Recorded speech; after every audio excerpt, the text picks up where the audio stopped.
when we get into Trump derangement, I shut off, and it's just a waste of time. I think derangement, the term derangement, is usually something levied at people when they don't have a cogent argument to counter the arguments I'm making.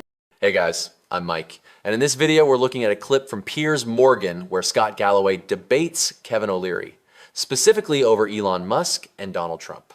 What really stands out here is how Galloway cuts through the praise and focuses on the actual facts, pushing back on the idea that Trump and Musk should automatically be treated as heroes. It's a sharp exchange, and I'll share some thoughts after the clip. As always, let me know what you think in the comments, and tell me where you're watching from. It's always great to see people around the world sharing perspectives here. Let's watch the clip together. I mean, Kevin, Scott was referencing there an appearance by Bono on Joe Rogan. We've got a clip from that. Then I'll ask you a question off the back of this. Just recent report. It's not proven, but the surveillance enough suggests 300,000 people have already died from just this cut off, this hard cut of USAID. So there's food rotting in boats, in warehouses. Now, as he said there, Kevin, Bono, he doesn't know for sure that that figure is correct, but there's certainly mounting concern that a lot of people are being directly impacted health-wise, including people who may die as a consequence of these cuts that have been made. Musk has responded on X. He branded Bono such a liar stroke idiot. He said 0 people have died as a result of USAID cuts. In a later exchange, he says South Park lampooned Bono as the biggest shit in the world, and they were right. So he's fired into Bono, but the dramatic cessation of much of what USAID did, surely, I mean, inevitably would have impacted significantly on things like public health, wouldn't it? Yes, and I can't refute some of the facts that Scott has detailed there in terms of just the data. But you could have looked at that data decades ago when there was found some poison in a Tylenol bottle and seen a total collapse in that brand in a matter of 6 weeks. And today it's 10x what it used to be. And so there are periods of any brand where they go into crisis. But if there's merit to the product and it solves a pain point, they tend to recover. And I would argue that's going to happen in the case of Tesla. Because let me ask a question from 30,000 feet. If you look at the controversy, and there's no question Elon Musk is a very controversial individual. There is just no question about that. But then you set that aside and say, can we look at the track record of executional skills on mandate he is elected to take on, whether that be SpaceX or Starlink or Tesla or anything he's touched? He's the most remarkable individual. And I used to say this about Steve Jobs, who I worked for, that he was 80% signal and 20% noise. In other words, in any given day, as Jobs used to tell me, I'm going to get the 5 things I have to get done, and I will not let noise get in the way in this 18-hour cycle, and you should follow me and do the same. And that worked for him. Look at what he achieved. Then you look at Elon Musk, and I'd argue to anybody listening, Elon is the only individual that I've ever met that's 100% signal. He does not even deal with noise. I've watched him walk away, and I've used this example countless times because I've seen it. He'll walk away from a conversation the second he thinks it's a waste of his time, he's not garnering any information that's useful. And he's very awkward socially. But look at what that man has achieved, and he's only 50% through being the modern day Da Vinci, if you want to call him that. There's nobody on earth that's achieved as much as he has. And of course, that's going to draw criticism, whether it comes from a rock star that wants to be a politician. I love U2 music, but I don't listen at all to Bono's politics. I don't think he spends a lot of time worrying about it until he's talking on air. I'd rather he write music that I can enjoy.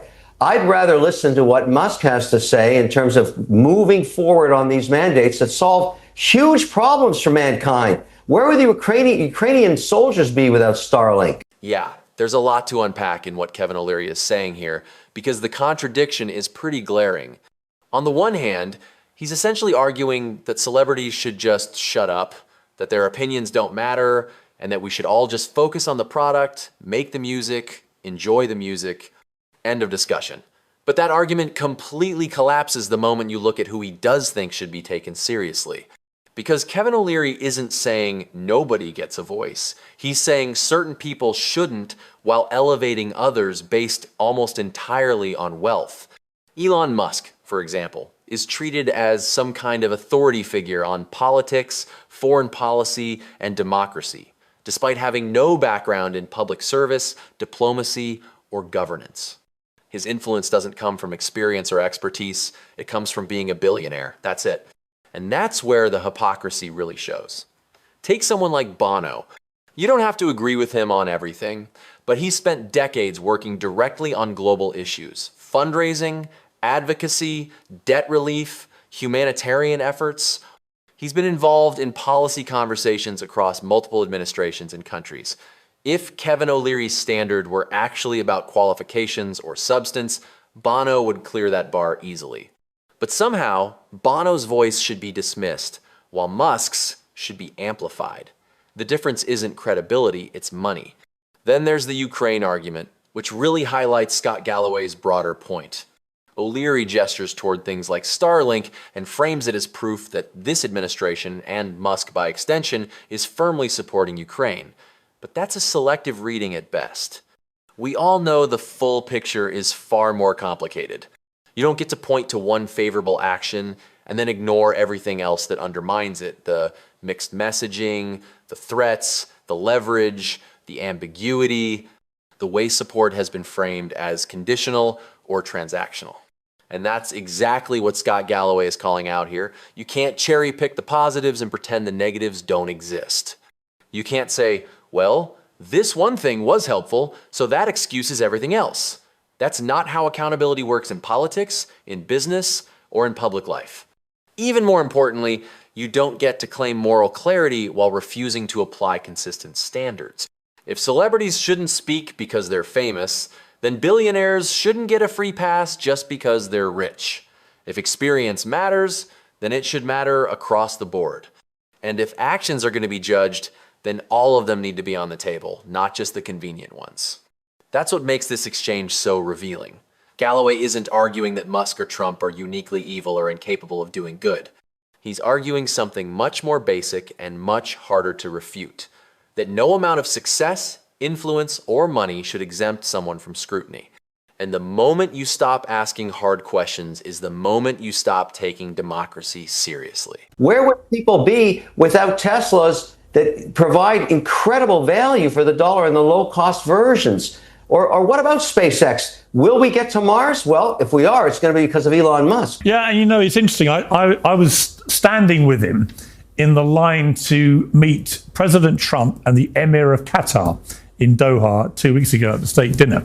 And it was before Elon asked me what we were all doing lining up. And I said, we're going to meet Donald Trump for a handshake. And he laughed and went, I do that every day. I went, I know. I don't even know why you're standing here. Anyway, he thought it'd be funny to carry on standing there. And when he got to Trump, they both burst out laughing. But notwithstanding that, he was bored and he pulled out his phone and began showing me and a couple of other people just on his phone the Optimus humanoid robots and where they've got to. And they were dancing in this video clip. And it was one of the most extraordinary things I've seen. And he said, you know, these are going to be the biggest thing in the world within 15 years. And everyone's going to have one, or rich people will want 10. And they're going to change the world. And they're going to do every boring thing in the world you could possibly wish them to do. And he had a kind of boyish enthusiasm for this technology. And that made me just look at him and think, why do you need all the aggravation of politics? You know, it's like it's brought him so much aggravation. And yet, as you said, Kevin, he's a genius, really, in many other ways. I mean, do you accept, Scott, that he's a genius, or do you feel it's smoke and mirrors with Musk? Because when I watched him talk me through his Optimus thing, I just saw the 10-year-old boy who used to write programs doing it on a massive scale and loving that. Whereas I think he's really struggled with the criticism he's had in the political arena.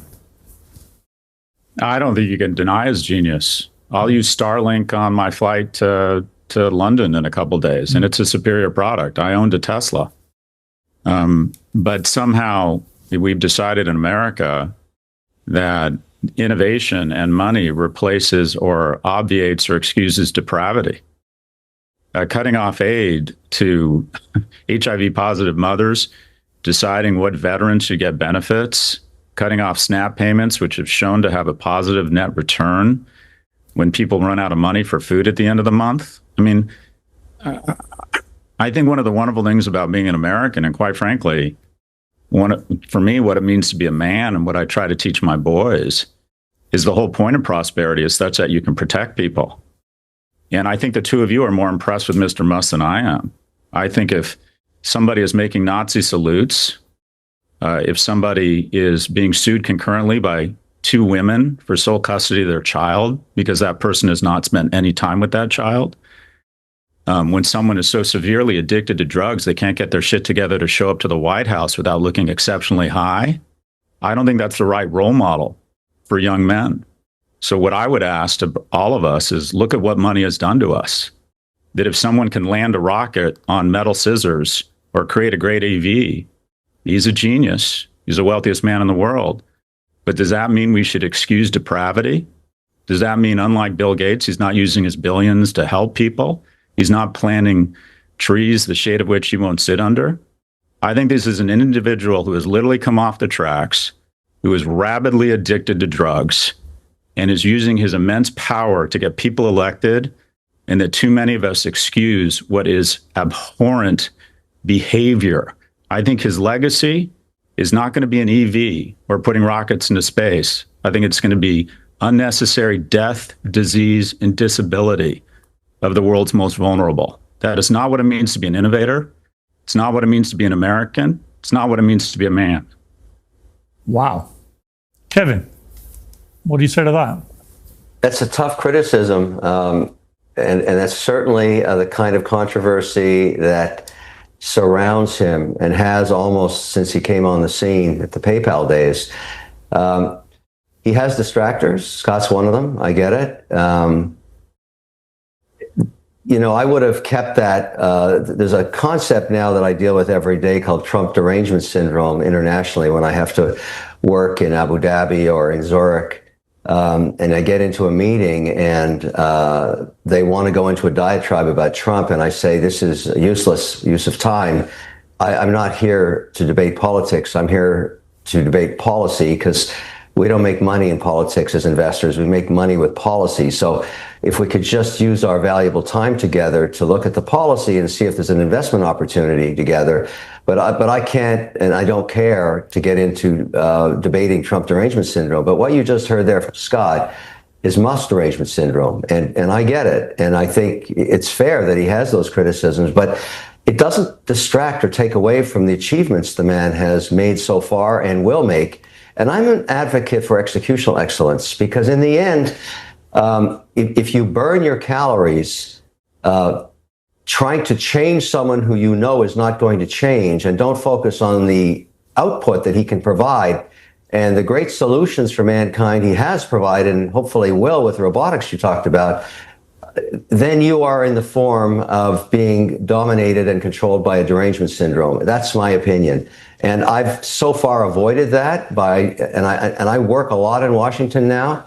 And, I'm very, very fortunate to be able to work on a bipartisan basis because I represent entrepreneurship and job creation for small business. And that's bipartisan. Even AOC and Elizabeth Warren want to support that. And I can have my narratives with them. But when we get into Trump derangement, I shut off. And it's just a waste of time. And I think that's a waste of time criticizing, that he's not a man.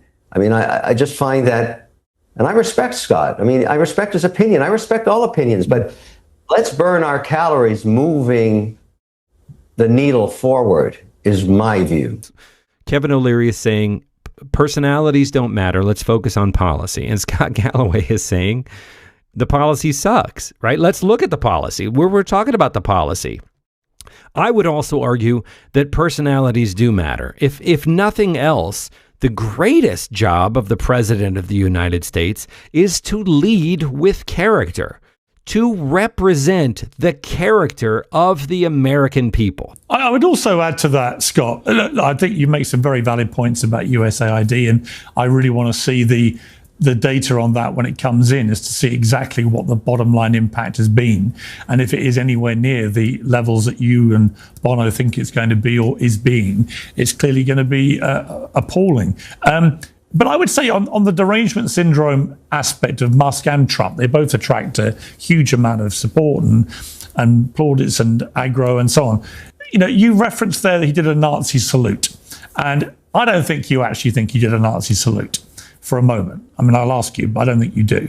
And the other day, Cory Booker did exactly the same thing on stage, literally almost exactly the same thing. And all the people who had leapt on Elon Musk and said, he's a Nazi, did a Nazi salute, blah, blah, blah, blah, they all said the complete opposite about Cory Booker, simply because he was a Democrat. He was one of their tribe. Therefore, when he did almost exactly the same arm movement on a stage, he was not a Nazi. And I think that's where I would agree with Kevin, that sometimes it's the double standard which lends succor to the concept of derangement syndrome. Do you accept that? I think derangement, the term derangement, is usually something levied at people when they don't have a cogent argument to counter the arguments I'm making. I would call myself someone who's been infected with democracy addiction syndrome and is allergic to the type of depravity that these individuals are demonstrated. So I actually think this conversation is really revealing, and that's why it's worth spending a little more time on it. I've already done another video where they go deeper into Cory Booker, Elon Musk, and that gesture, the salute, along with a Steve Bannon clip from CPAC. If that interests you, I definitely recommend checking it out. It's all from the same Piers Morgan episode featuring Scott Galloway and Kevin O'Leary, and taken together, it paints a pretty clear picture. What really stands out to me here is how disingenuous the framing feels from Piers Morgan and Kevin O'Leary. These are smart guys. They know how to argue. They know how to frame narratives. And yes, they're wealthy. Scott Galloway is too, to be fair. But the difference is that what Galloway is saying isn't complicated or evasive. It's actually very straightforward. You judge powerful people by what they do consistently over time, not by how charming they are, how smart they sound, or how many times you've had dinner with them. What Piers and O'Leary keep falling back on is this idea that we're all just missing the bigger picture, that Trump and Musk are playing some kind of four-dimensional chess, that everything only looks chaotic or self-serving on the surface, but deep down it's all part of a master plan that's somehow in everyone's best interest. And that's where the argument really starts to fall apart. Because if that were true, why not be transparent? Why the constant rush? Why the overlapping business interests, the crypto ventures, the blurred lines between public power and private gain? Why the secrecy? Why the legal trouble? Why the convictions? At some point, you can't just wave all of that away by saying, trust them, they're smart, or trust them, they're successful. That's not accountability, that's deference. And Scott Galloway's point, which keeps getting sidestepped, is that you don't get to ignore a long, documented track record just because someone might be pleasant in a private setting. Maybe they're great company, maybe they're fun to golf with, maybe they're impressive in a boardroom. None of that answers the actual question, which is whether their actions line up with democratic values, transparency, and the public interest. At the end of the day, character isn't proven by personality or proximity to power. It's proven by outcomes. And if you keep asking people to overlook the outcomes, to excuse the patterns, to suspend skepticism indefinitely, then you're not really making an argument. You're asking for blind trust. So I'm genuinely curious what you think. If you believe I'm being unfair to Piers Morgan, or that I'm missing something in Kevin O'Leary's argument, or even if you think Scott Galloway himself isn't operating in good faith, let me know. I'm open to hearing it, but I think there's a lot of convincing that would need to be done. Let me know your thoughts in the comments below. If you found this breakdown helpful, make sure to like the video, subscribe to the channel, and turn on notifications so you don't miss the next one. I'm Mike, and I'll see you in the next video.